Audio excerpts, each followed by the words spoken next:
This time, Charlie and Faisal infiltrate the Syrian opposition headquarters through a public square, obscured by the sound of a 50-kilowatt generator due to the rain. Faisal explains that the war here is 90% ground-based, and multilingualism makes disguises easier. Under the pretext of a commander's orders, they open the basement. Charlie uses his aura to control 5 guards. Behind a metal door, he finds Melbawat among 8 hostages, claiming to have been sent by her father. He takes only Melba and flees, refusing to wait for the U.S. SEALs. Chapter 2661. Charlie and Faisal passed through the central square together, and the roar of diesel generators in his ears became more and more deafening. Under such a loud mechanical noise, ordinary people have difficulty talking, so that many other voices around them are covered up. This is a good thing for Charlie, even if something happens in the rescue and pursuit later. When someone yells by accident, it is hard to be spotted by outsiders. So Charlie asked Faisal next to him, "How long does your diesel generator set usually work?" Faisal hurriedly said respectfully, "Because the government army cut off our electricity supply, all our electricity is supplied by a set of 50-kilowatt diesel generator sets. It also has a power storage device. Because the electricity consumption during the day is generally low, we generally do not use motors during the day. We use power storage devices to ensure that the necessary devices operate normally during the day. The generator sets will be turned on after dark, mainly for lighting and other purposes. The electric device, and then charge the storage device. It opened early today, mainly because of the poor sunlight on rainy days." Charlie asked curiously, "If you make this place brightly lit at night, aren't you afraid that the government will send planes to bomb it?" Faisal explained, "In Syria, whether it is the government army, the opposition, or the Kurdish armed forces, 90% of all wars are ground wars. The planes in the hands of the government forces have long been attacked. Now, the remaining few old fighter planes are guarding Damascus and the southern province of Dara. They don't dare to send them out to fight, and we have a large number of civilians here. If they send planes to attack indiscriminately, they will surely arouse public anger. At that time, it will be more beneficial to our opposition." Charlie nodded lightly. The war in his understanding is a modern war based on the Gulf War pattern. The core of modern warfare is dominated by the Air Force, supplemented by the Navy and Army. Just like the United States fighting in Iraq, the two armies do not need to engage in short-handed combat. First use fighter jets to fight and seize air supremacy, and then use bombers to carry precision-guided bombs to destroy the enemy's key defense forces and military industry one by one. After the opponent is completely paralyzed, a large number of ground troops directly rush in, and they will be able to drive straight into the direct occupation. However, it now appears that in places like Syria, the method of warfare is basically the same as that of World War II. The two armies mainly rely on the ground forces to fight head-on, and the Air Force can have little influence. Charlie remembered that Faisal was the captain of the armored brigade, so he asked him, "Faisal, since 90% of the wars here are ground wars, then your armored brigade must have an extraordinary identity and status." Faisal nodded and said truthfully, "Our two most important forces are the armored squadron and the flying squadron. However, the flying squadron only has 4 armed helicopters, so the main combat effectiveness still depends on my armored squadron." Charlie asked curiously, "Faisal, since you can be the captain of the armored brigade, should you rank higher in this armed force?" Faisal said hurriedly, "Actually, my armored squadron was completely commanded and dispatched by the commander during the war. The reason why I was able to lead a squadron was also that I knew more about tanks, so I acted more as an instructor. The role does not have much real power." Charlie nodded lightly. "Since the armored brigade is the core combat power here, it is reasonable to be dispatched directly to the commander." Under the leadership of Faisal, Charlie came outside a courtyard wall made of loess. At this time, the courtyard was full of voices, and the communication between people was basically by shouting. Moreover, Charlie found that the languages they spoke were different. Some spoke English, some spoke French, and some others spoke a language that he didn't understand at all. "It should be Arabic." Charlie asked Faisal, "Don't you have a unified language here?" Faisal shook his head. "The unified language should be Arabic, but the composition of our opposition soldiers is more complicated, so many of us don't speak Arabic. Some of these people have lived in other countries since they were young, and some have lived in former colonial areas, so they are English or French, so the language between them is not completely smooth. Like myself, I actually went to the United States with my parents when I was very young, and I took a green card and served in the U.S. Army for 3 years. Only a few years ago I responded to the call and came back to join the Freedom Army. So my basic Arabic it's very poor, and basically, I only communicate in English. Charlie nodded. This multilingual situation is just like India. A considerable number of Indians do not speak Hindi. Even each state in India has its own official language, plus it was once a British colony. So English is also one of the official languages. However, this kind of language confusion is relatively friendly to him. The more confused the language landscape, the easier it is for him to mix in. So he said to Faisal, after you go in, remember to act by chance and don't let people see the clues. Faisal hurriedly said, please rest assured, I will give my all. Charlie gave a hum, pointed to the courtyard gate, and said, go in. Okay. Faisal stepped forward and pushed open the courtyard door. In the yard at this time, more than a dozen soldiers carrying AK-47s were grilling around a campfire to warm up. On the campfire, 2 legs of lamb were worn with wooden sticks. At this time, they were already roasted with oil and smelled really delicious. Charlie followed Faisal in, and one of the soldiers recognized Faisal and blurted out, Captain Faisal, would you like to have some barbecue? Ansal's mother also made some pita bread, and it'll be ready soon. Faisal waved his hand, I won't eat anymore, I'm here to see the hostage situation. As soon as the man heard this, he immediately said with a grin, Captain Faisal, are you interested in those women? But I have to make it clear to you that the commander has given the order without his permission. No one can fool around. Faisal said immediately, don't talk nonsense. I just come to see the situation, go back to report to the commander, and open the cellar entrance quickly.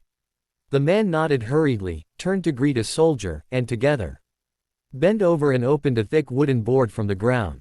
Then, a staircase made of loess appeared under the wooden board, and the man respectfully treated Faisal. Said, Captain, please come in. Faisal nodded in satisfaction, and led Charlie to the entrance. The man took out a flashlight. After turning it on, Faisal said graciously, Captain, the stairs are not lighted and are dark. I will be in front leading the way, watch your steps.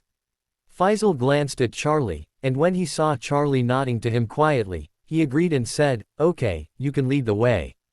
Charlie and Faisal followed the man into the cellar, only to discover that the cellar was dug very deep, and the stairs alone were at least 5 or 6 meters deep, almost the height of 2 stories. Because the winter in Syria is the rainy season and there is a lot of rain, the stairs are dark and wet, and the soil on both sides even reveals a strong smell of soil. As he went all the way down, the person leading the way in front said flatly, Captain Faisal, can you please do something? Faisal asked coldly, what's the matter? The man hurriedly said, Captain Faisal, I want to apply to join your armored team, I can control heavy machine guns. Faisal sneered and asked him, I think you are joining the armored team because you are afraid of death, right? No, the man hurriedly said, I just wanted to exercise the armored brigade. Faisal smiled and said, I will think about it and let you know when the time comes. The man said excitedly, thank you, Captain Faisal. With that said, he had already stepped down to the bottom of the cellar. There is an iron door at the bottom of the cellar, and a small window is open on the iron door, you can see the light inside. At this moment, the man who led the way patted the iron door hard and said, open the door, Captain Faisal is here. Someone inside immediately opened the door latch, and a curly-haired man poked his head out, waved at Faisal, and smiled. Captain Faisal, why are you here? Faisal said coldly, the commander asked me to come over and have a look and also communicate with the hostages. The man hurriedly stepped out of the passage and said with a smile, Captain, please come in.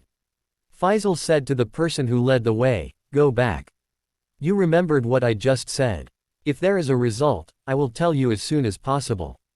Thank you so much, Captain Faisal, you get busy, I will go up. I will save you some roast leg of lamb later, wait for you to come up to eat.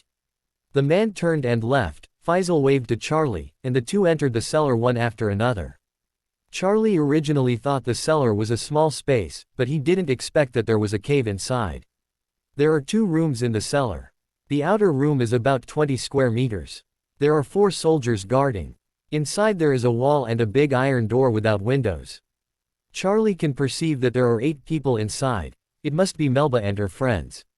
At this moment, Faisal let someone close the door to come in, and then looked at Charlie, wondering what he would order next. The 4 guard soldiers were not very alert and stood aside with their guns hanging around. One of them was still wearing headphones and seemed to be listening to a song. At this moment, the soldier who had opened the door approached Faisal and asked in a low voice, "Captain Faisal, when is the commander going to do it? If I say, it's better to kill these Yankees.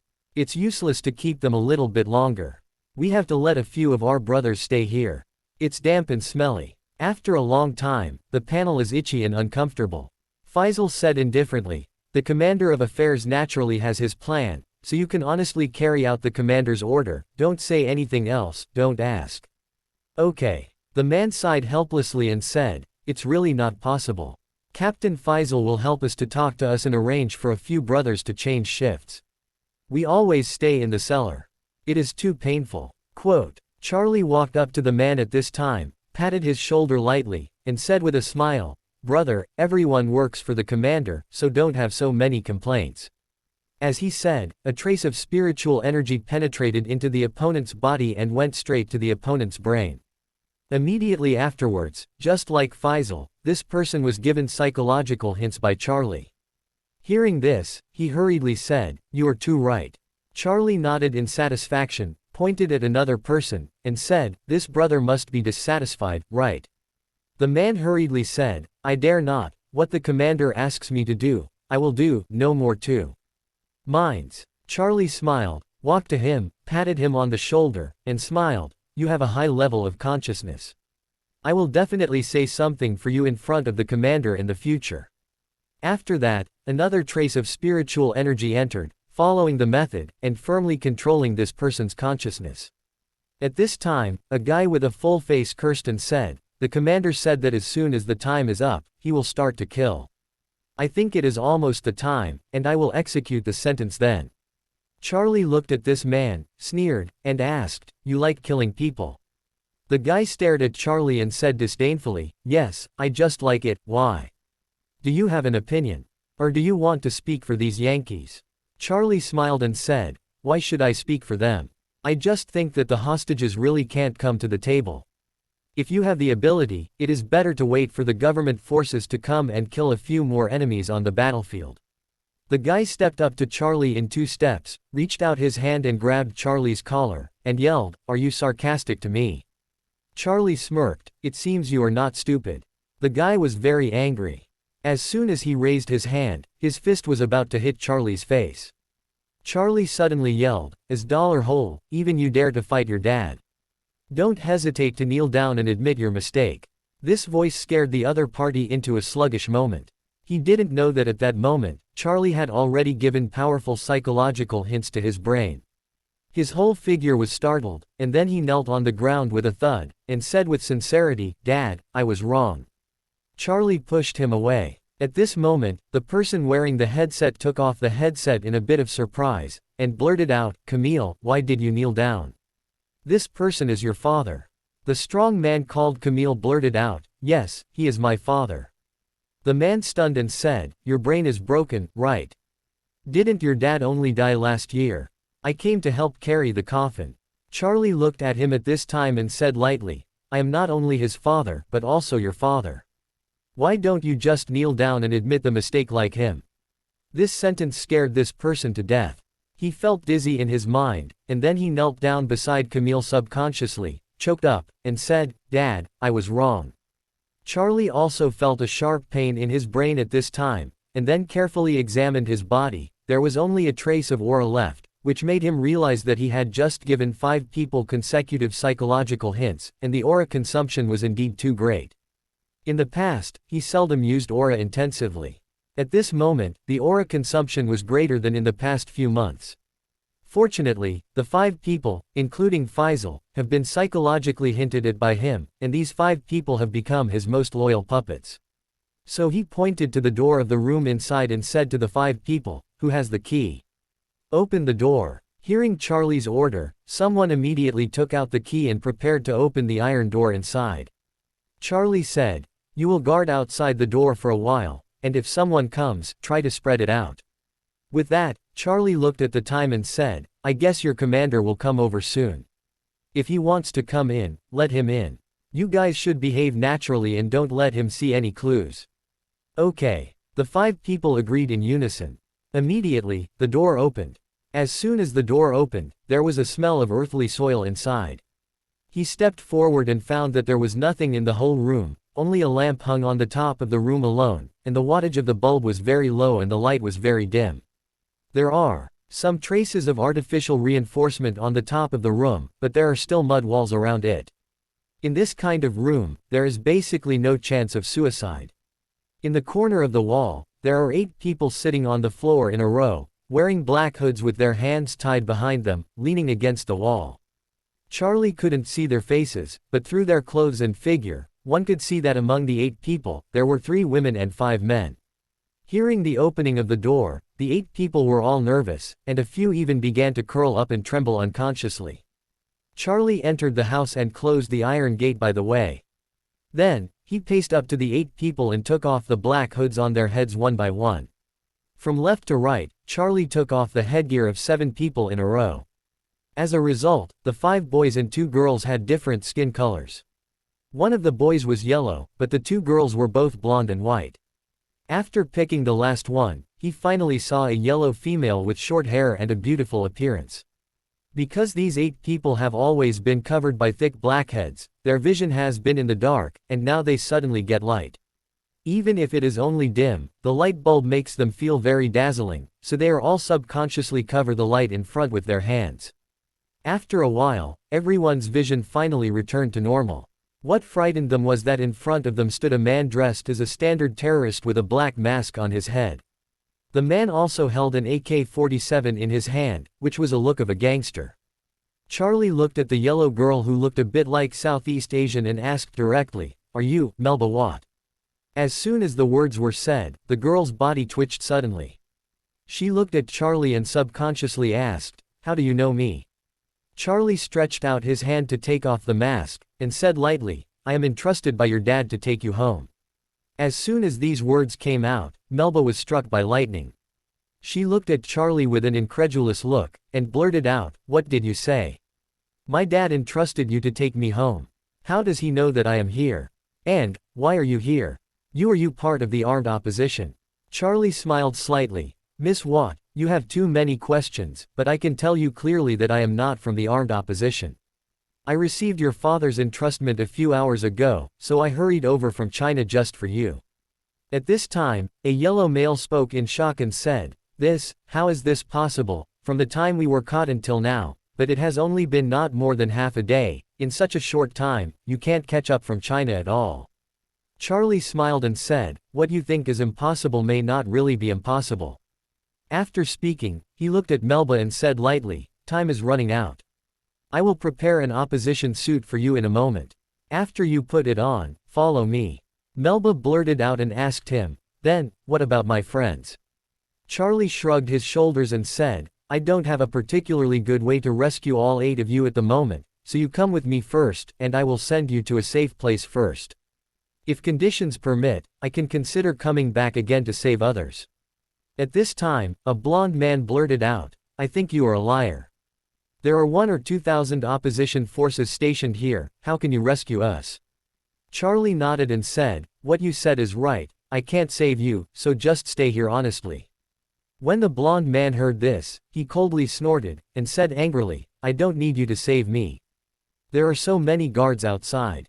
If I go out with you, I will be beaten into a hornet's nest by a machine gun. I'd rather stay, calm down and wait for my forces from my country to rescue me. Maybe they will immediately agree to the opposition's request, or send a SEAL team to rescue us." "Yes," another blonde girl said, "Our US Navy SEALs are the top special forces in the world. They perform the most difficult tasks all over the world, including killing terrorists at any point on Earth. This force is not too much, I believe they will come to save us." Charlie smiled and said, "How do you know that the United States will send a Navy SEAL to rescue you?"